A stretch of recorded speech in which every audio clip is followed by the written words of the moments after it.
It appears that we have a new Edward Snowden, who leaked information on the drone campaign to The Intercept.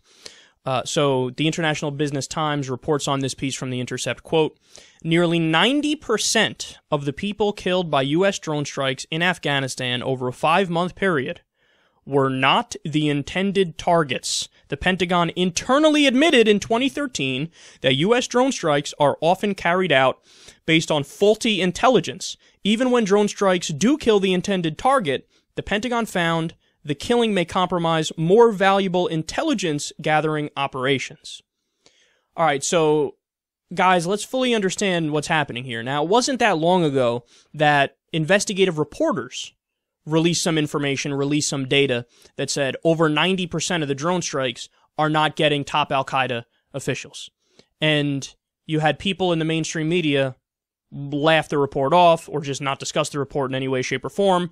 I know when I would discuss this with people online, on Twitter, for example, which isn't, I mean, obviously you're not going to get high-minded debate most of the time on Twitter, but you would reference, that, hey, we're not really getting the right people with these drone strikes, and people would kind of, brush it off or mock it or act like, ha, pussy lib.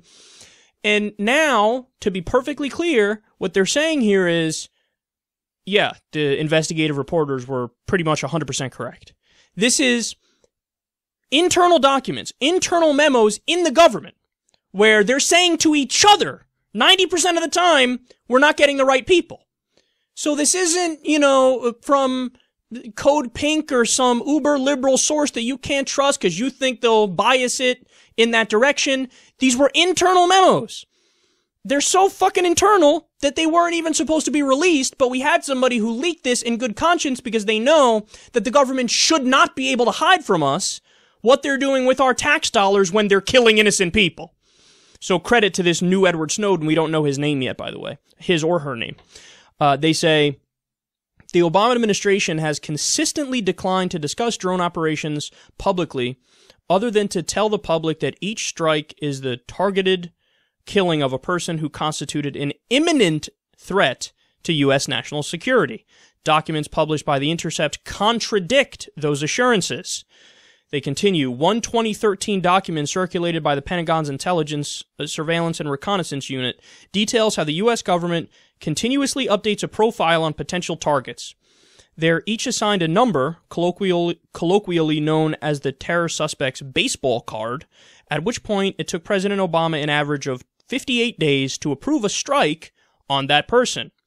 Quote, anyone caught in the vicinity is guilty by association, the source told The Intercept. If, quote, a drone strike kills more than one person, there is a guarantee that those persons deserve their fate. So it's a phenomenal gamble. Strikes are carried out faster, they say, in Afghanistan and Iraq, which are U.S. war zones, compared to Yemen and Somalia.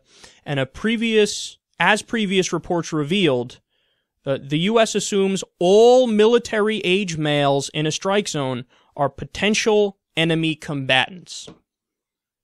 There you have it, guys. This is no longer just some far-left, blame America first stuff, as a lot of people wrongly thought it was at the beginning. This is the government admitting internally, talking about it. Yeah, all military-age males, they're suspects. And whoops, 90% of the time we get the wrong people. You can't have it. You can't have it. Now, I've described before on this show, I'm not somebody who's against drones in principle. But if you do drone strikes, you have to do them intelligently, and you have to have a process set up in order to do it. You can't just fucking attack and ask questions later. I mean, it should be, you should have to go through, anytime you do a drone war, you should have to get war declared through Congress because a drone war is war. Then also, you should have to get approval from the UN. You should have to get approval from NATO. You should have some sort of a system set up where it's not just one person saying, yeah, do that one. You should have some sort of, committee that involves whatever, generals and people that are on the right subcommittees in Congress, and have everybody get together. Okay, are these targets okay? If the targets are okay, make sure you run them. There should be some judicial process involved in this as well. And I know people say, well, come on, that's inefficient. It's not going to work. You can't do things fast enough. But guys, we know that the system we have now, which is the opposite of that, is the real failure. The real failure, There's evidence of it right here. 90% of the time you get the wrong people, then obviously the way you're doing is fucked up. And either you don't do drone strikes at all, or when you do them, you go through the proper process.